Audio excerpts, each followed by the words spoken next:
कोई इंज दी गल मैं आज तेन सुनावा। आज मैं तेन अपनी जिंदगी का इंज दा वाक़या सुनाना है ना। हैं सुनावा सुना सुन से हुन कैमरा चलदा पियागा नहीं बर्दाश्त है सुना शुरू कर बर्दाश्त है पर बर्दाश्त दा हां कर जावांगे अच्छा यार मैं ना जदों फेमस होया सीगा ना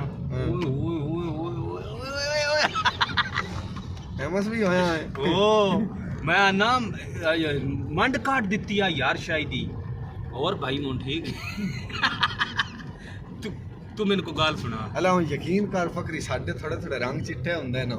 जा लितरा मार पाउणे आनी है लाइक भी सब्सक्राइबर भी यार सिर्फ गल है यार आप कौन बनाया बढ़िया साडे तो बस कोई नहीं कोई काम उतो ही दे बदो पूंजी राती करीम ला के चिट्टा भी कर गए दे मोड़ो में हां लोए साडी तरड़ी निकल गई है कसम अल्लाह कोई और दी बनाना होवे है अगो बता अगो नौना मिले भावे सर्दी त्रय इतवार होए ओ लोए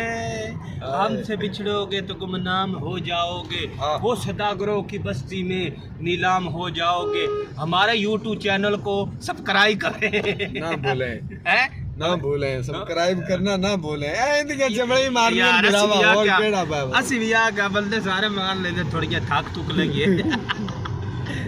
मंड कटी साडियां केड़ा बच्चे बड़ा चलदियां ने भाई जी मैं आता साडी मिनटां वाली वीडियो चलती की हो के आई मेटस काट दे सा हलो जे असि हो गया वायरल हां इस वीडियो तो सोच भी वो जगह उंगा मुंह में पेंदे